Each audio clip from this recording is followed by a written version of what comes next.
Good morning, you're watching A News. I'm Dilek Tuna. Here are the top stories for the hour. The world's political and religious leaders congratulate the new Pope Leo XIV.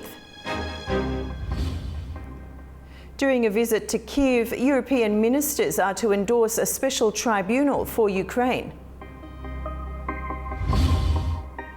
Turkish President Recep Tayyip Erdogan warns of a war risk as India-Pakistan tensions rise.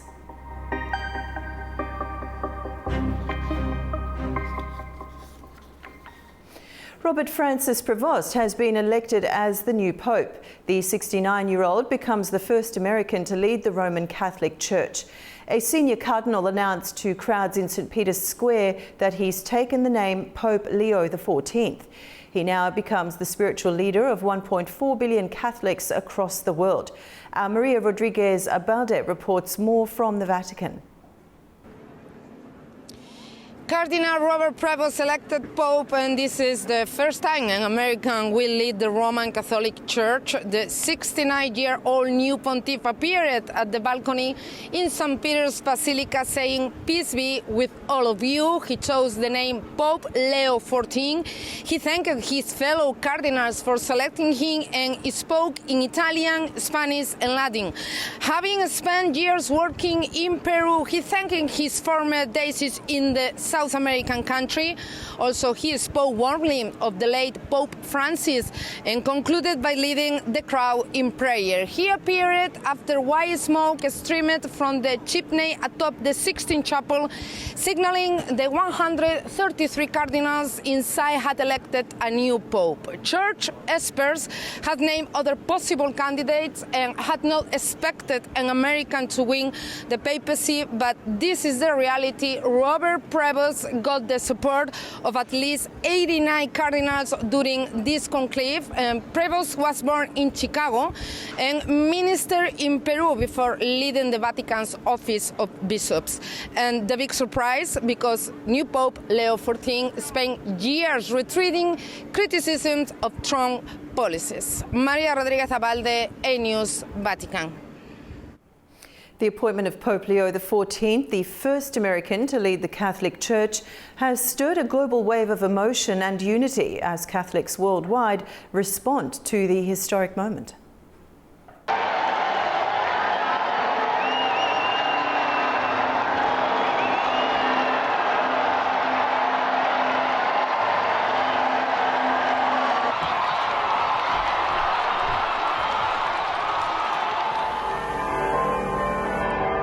The announcement came during a morning mass at Chicago's Holy Name Cathedral, Pope Leo's hometown parish. Worshippers were still receiving the sacrament when news broke that their own had become the leader of the world's 1.4 billion Catholics. My information is correct. The brand new Holy Father, the brand new Pope, is American-born Cardinal, now Pope, with Cardinal Robert Prevost, born on the south side of Chicago. He's taken the name Leo XIV. Church leaders in Chicago expressed astonishment and pride, calling the moment both spiritual and personal. He's a very humble, a very kind person, and someone who really does look to the Lord for guidance in all that he does.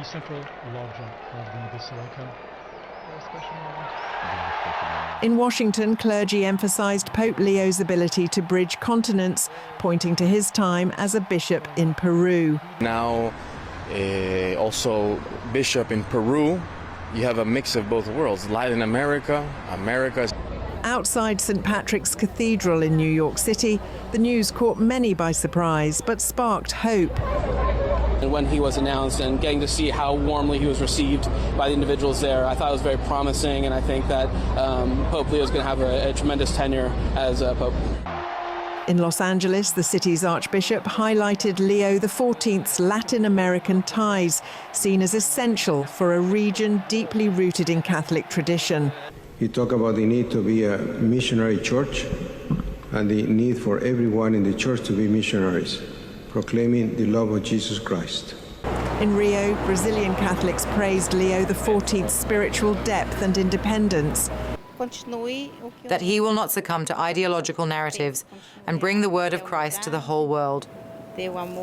In Argentina, where Pope Francis once served, the faithful voiced hope that Leo XIV will continue a legacy of inclusion and peace. He is very loved, has worked a lot in Peru. We believe he will make a good papacy.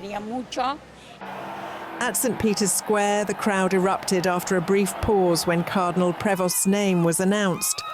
US Catholics in Rome spoke with pride, many surprised but uplifted.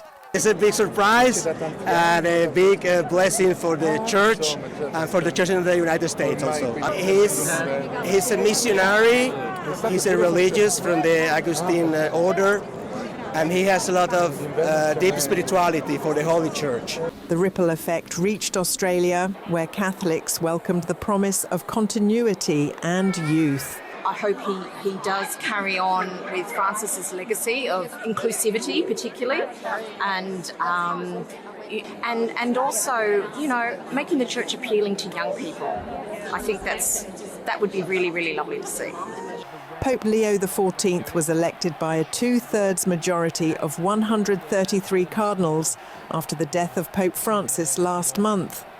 At 69, he brings decades of missionary experience in Peru, dual US-Peruvian citizenship, and a quiet spiritual style. While a surprise pick, the new pope now faces a world watching closely, expecting leadership rooted in humility, unity, and reform. To the city and to the whole world. So God bless. World leaders have offered congratulations and shared their hopes following the election of Pope Leo XIV, marking a historic moment for the Catholic Church with the appointment of its first American pontiff. The election of the first American pope, a former missionary in Peru, known for his commitment to social justice and decades-long service in Latin America, marks a historic moment for the Church and global diplomacy.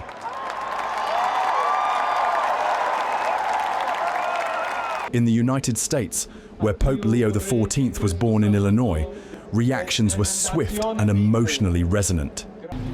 US President Donald Trump has congratulated Pope Leo XIV, who became the first American to lead the Catholic Church. President Trump welcomed the news, calling it a proud moment for the country and saying he looks forward to meeting the new pope. Vice President J.D. Vance posted, "Congratulations to Leo XIV, the first American pope, on his election." Vance, however, has faced past criticism from the Pope for his policy views. European Parliament President Roberta Metsola called the Pope a beacon of hope, while EU Commission President Ursula von der Leyen emphasized wisdom and dialogue. On behalf of the European Union, Foreign Policy Chief Kaja Kallas highlighted the Pope's unique role in global diplomacy and emphasized the bloc's interest in deepening ties with the Holy See. Meanwhile, Polish Prime Minister Donald Tusk shared a message steeped in symbolism. Habemus Papam, evil will not prevail. Italian Prime Minister Giorgia Meloni praised Leo XIV's inaugural message as a powerful call to peace, brotherhood and responsibility. French President Emmanuel Macron called this a historic moment for the Catholic Church, sending a fraternal message on behalf of France. Hungary's Viktor Orban simply declared a new hope. God bless Pope Leo XIV. Ukraine's President Volodymyr Zelensky welcomed continued Vatican support for justice and peace. Spain's Prime Minister Pedro Sanchez congratulated the Catholic Church, expressing hope that the new pontificate would strengthen dialogue and human rights. Mexican President Claudia Sheinbaum reaffirmed a shared commitment to world peace and prosperity, while Brazilian President Luiz Inácio Lula da Silva called on Pope Leo to continue the legacy of Pope Francis, especially in promoting peace, social justice and environmental protection. Egyptian President Abdel Fattah al-Sisi expressed hope that Leo XIV would uphold values of peace, tolerance and mutual respect. From Lebanon, Prime Minister Nawaf Salam offered congratulations to Catholics in Lebanon and around the world. Pope Leo XIV, an Augustinian friar by background, brings a strong pastoral and academic legacy to the papacy. In his first remarks, he called for peace over conflict, unity over division, and compassion over fear. Earlier, we discussed the newly elected Pope Leo XIV with Peter Stilwell, a Catholic priest from Lisbon, Portugal. The Holy Father shared his views, spoke about what surprised him the most, and provided historical context on the name chosen by the new Pope. The speed at which they chose Pope Leo XIV surprised me. I thought they would take longer to come to a consensus. It was as fast as, I believe, the election of Benedict XVI, which was almost a foregone conclusion at the time. I was interested in reading the profile of Cardinal Provost before the conclave, to see that he was born in the United States, but has spent most of his life outside the United States, in Latin America and in Italy. He knows the Curia, although it is relatively recently that he was appointed to his present, or to his previous position. His present position now is Pope.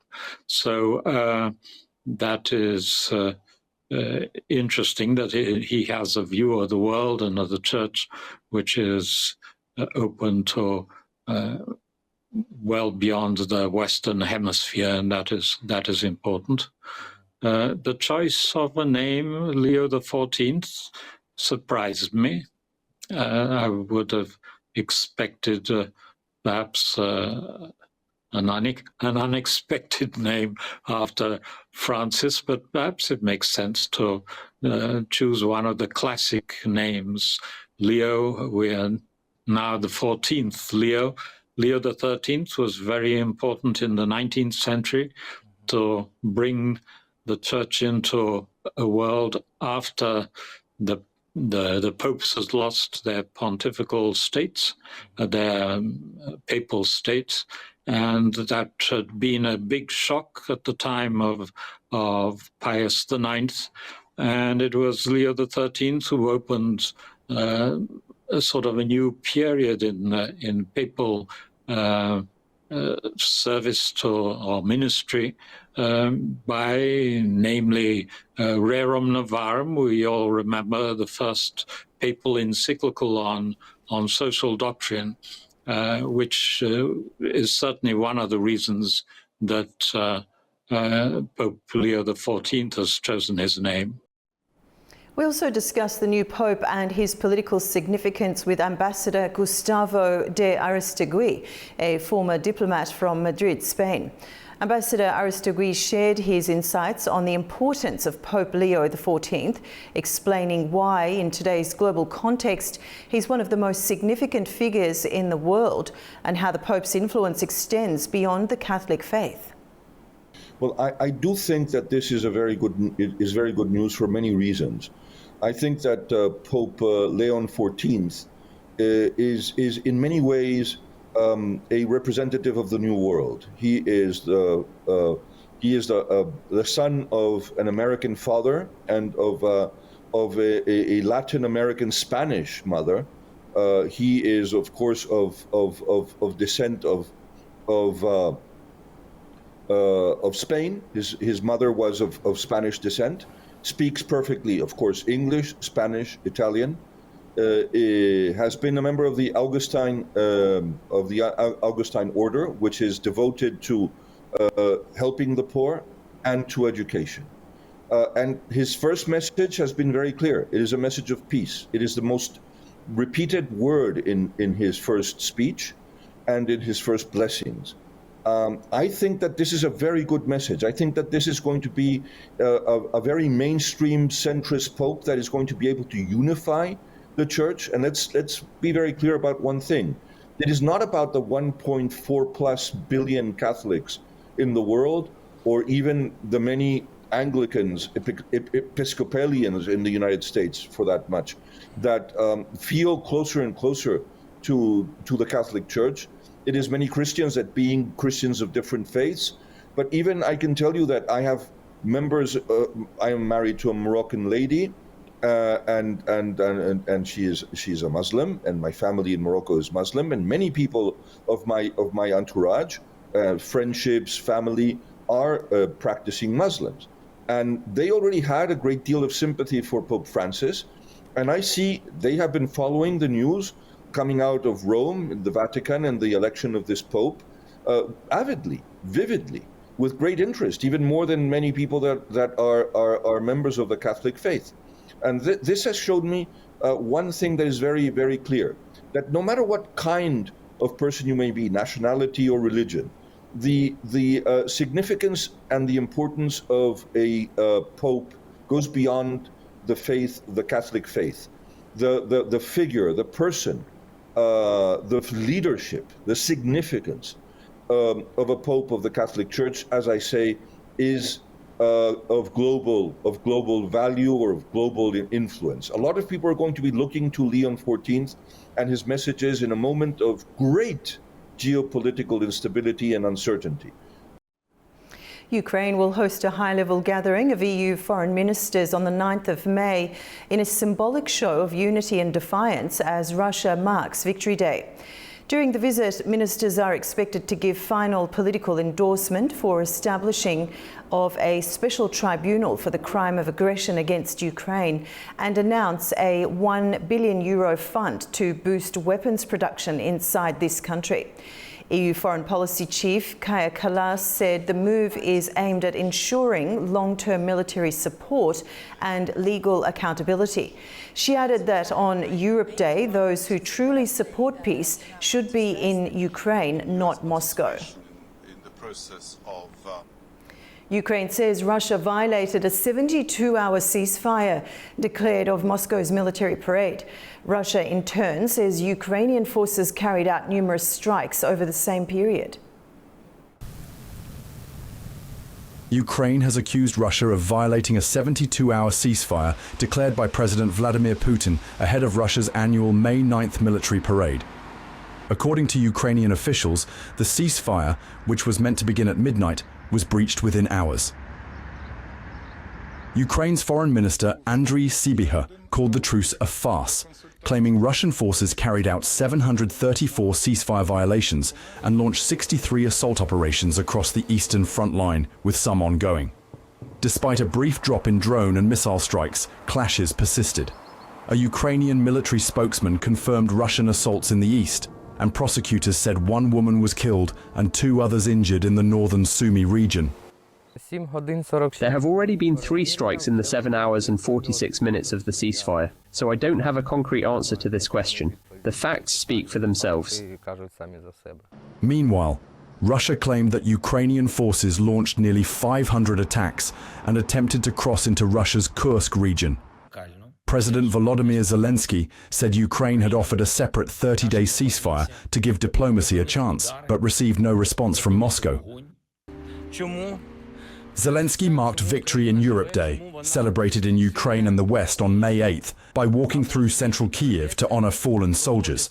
In a video filmed on the capital's main street, he criticized the Russian military parade on May 9th.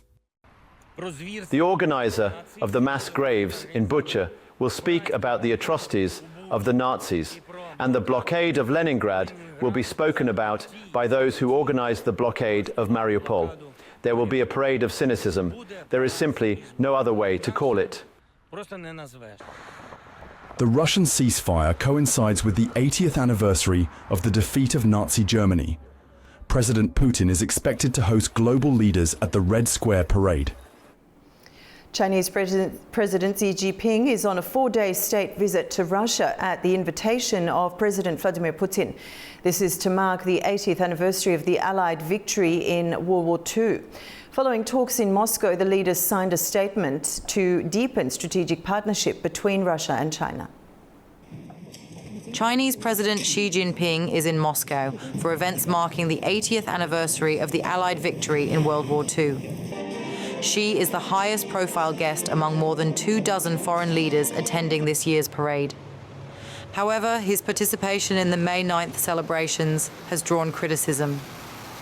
Following the announcement that Chinese troops would take part in the parade, Ukraine criticized the decision, calling it unacceptable and a move to help Moscow whitewash its war crimes.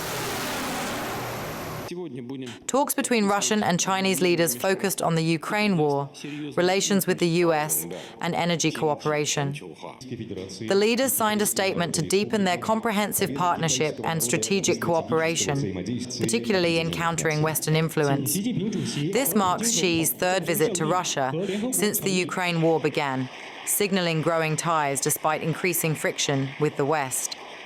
While Beijing insists on neutrality, Western nations accuse it of bolstering Moscow through economic and diplomatic support. Ukraine says that China has boosted purchases of Russian oil and gas, helping Moscow navigate sanctions, and has emerged as a key supplier of machinery and electronics after Western export bans. China and Russia enjoy a high level of bilateral relations, culminating with No Limits, strategic partnership signed in February 2022, less than 3 weeks before the war in Ukraine commenced. A major trade deal between the United States and the United Kingdom was announced on Thursday by US President Donald Trump. This new trade agreement is expected to enhance trade between Washington and London, opening new markets for American exports. Obey Shapandar has more from Washington, D.C. A breakthrough trade agreement based on reciprocity and fairness. That is how President Trump described his first major trade deal since his introduction of major tariffs on some of America's biggest trading partners. The trade deal with the United Kingdom was announced on Thursday, on the 80th anniversary of Victory Day for World War II. Flanked by his Secretaries of Trade, Commerce, and Agriculture, Trump said that the deal with the United Kingdom will fast-track U.S. goods through British customs and will reduce non-tariff trade barriers between the two countries. The president said that he was happy that an agreement was reached with one of the United States' most important allies, an agreement that will now open a major market for U.S. exports. The White House believes that the trade deal with the United Kingdom will raise approximately $6 billion in revenue and $5 billion in new export opportunities for American agricultural exports, in particular, beef exports. U.S. Commerce Secretary Howard Lutnick, who played a big role in negotiating the deal, said that the U.K. will announce a $10 billion purchase of airplanes from U.S. manufacturer Boeing. The UK Prime Minister Keir Starmer phoned in to Trump's press conference announcing the deal and thanked the president and his team for their leadership. The Prime Minister said that the deal was historical and would go a long ways to boost trade, create more jobs, and support both countries' critical manufacturing sectors. That a reciprocal tariff rate of 10%, as originally announced on Trump's Tariff Liberation Day, remains in effect. U.S. total goods trade with the United Kingdom was an estimated $148 billion in 2024. Trump also said that other countries, including China, are seeking a trade deal and that he is dispatching his Treasury Secretary Scott Bessent to Switzerland to negotiate with his Chinese counterparts. I'm Ube Shabander in Washington, D.C., A News. Iranian media released footage on the 8th of May showing an underground drone base reportedly inspected by IRGC Commander General Hossein Salami. The timing and location of the visit were not disclosed. Salami toured the facility with IRGC Navy Commander Brigadier General Ali Reza Tangsiri. The base was described as having reinforced equipment for maritime defence. Its unveiling coincided with heavy Israeli airstrikes in southern Lebanon and came ahead of a new round of US-Iran nuclear talks.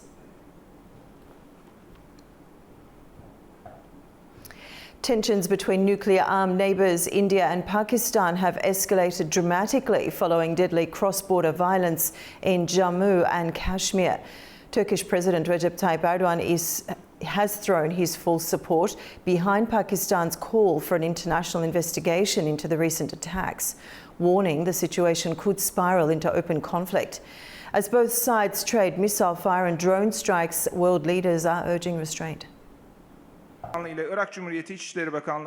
President Recep Tayyip Erdogan expressed Turkey's full support for Pakistan's call for an international investigation into the deadly terrorist attack in Jammu and Kashmir, warning that rising India-Pakistan tensions risk spiraling into open warfare. Speaking alongside Iraqi Prime Minister Mohammed Shia al-Sudani in Ankara, President Erdogan said Turkey is growing increasingly alarmed over the deteriorating security situation in South Asia.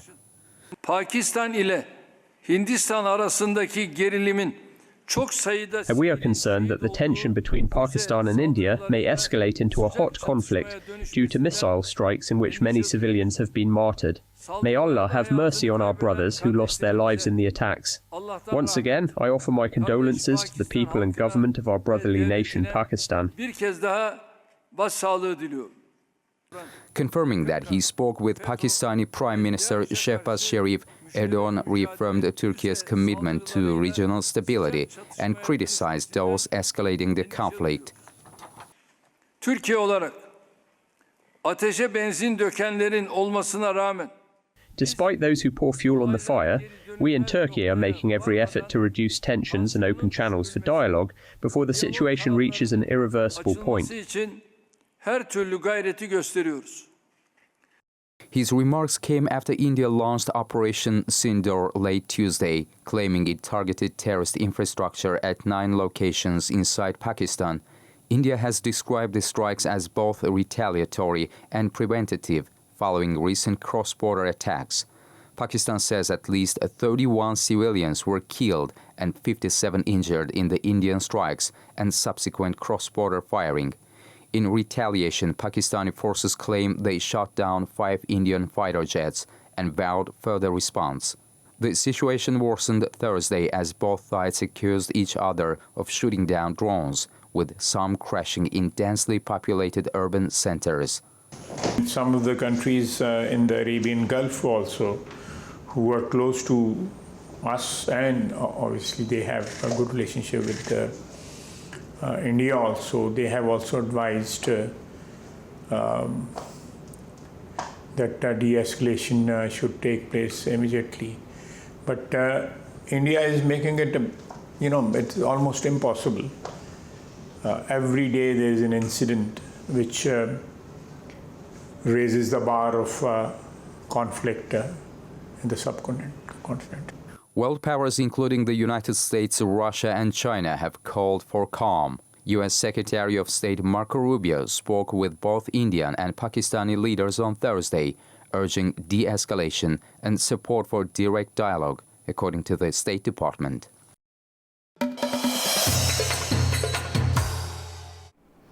The Georgian Parliament Speaker Shalva Papuashvili has accused the administration of former US President Joe Biden of attempting to change power in Georgia. He accused the Biden administration of harming Georgian-American relations while claiming that after President Trump cut USAID funding in January 2025, European money began flowing to Georgian NGOs. He alleged that the EU is now promoting propaganda, hate speech and violence through this support. Armenia is set to become part of a regional transport and transit corridor after the government approved joining the Ashgabat Agreement. The agreement links Iran, Oman, Qatar, Turkmenistan and Uzbekistan in a trade corridor between the Persian Gulf and Central Asia. Armenia hopes the move will improve market access, simplify customs and strengthen its role as a regional transit hub. Officials say the decision also fits into Armenia's broader strategy to boost regional connectivity and economic cooperation. Afghanistan and Turkmenistan are making major moves to strengthen their economic ties. A recent high-level visit by Herat's governor may mark a turning point for the long-stalled Tapi gas pipeline. Tamim Bahis has more from Kabul. While tensions between India and Pakistan remain high, officials from Afghanistan and Turkmenistan are taking steps to strengthen economic ties and accelerate the long-delayed Tapi pipeline project, a major initiative to transport natural gas from Turkmenistan to Afghanistan, Pakistan and India. The governor of Herat, Maulana Islam Jah, has travelled to Turkmenistan with a trade delegation on an official visit aimed at boosting trade and transit cooperation between the two neighbouring countries. During his trip, Governor Islam Jah met with senior Turkmen officials, including the governor of Meri province, to discuss expanding economic collaboration, facilitating exports and imports through the Turgundi border crossing, and pushing forward major joint projects, chief among them the Tapi gas pipeline. Islam Jah highlighted recent economic developments in Herat, saying that under the current Afghan regime and with improved security, both Herat and Afghanistan are on a path of economic progress, a trajectory he believes could play a vital role in deepening ties with Turkmenistan. Turkmen officials, for their part, pledged support for stronger trade and transit links and welcomed opportunities to benefit from products made in Herat's industrial zone. Officials from both sides say the meeting signals a serious commitment to economic and transit cooperation with potential to unlock new growth across the region. Turkmen officials praised Afghanistan's efforts and pledged to share technical expertise to help drive cooperation in industrial and agricultural sectors. As Afghanistan and Turkmenistan deepen their economic partnership, both sides hopes projects like Tapi will gain fresh momentum despite ongoing regional challenges. This is Tamim Bahiz in Kabul for A News. We're done for now, but don't go far. Keep watching A News for more updates throughout the day.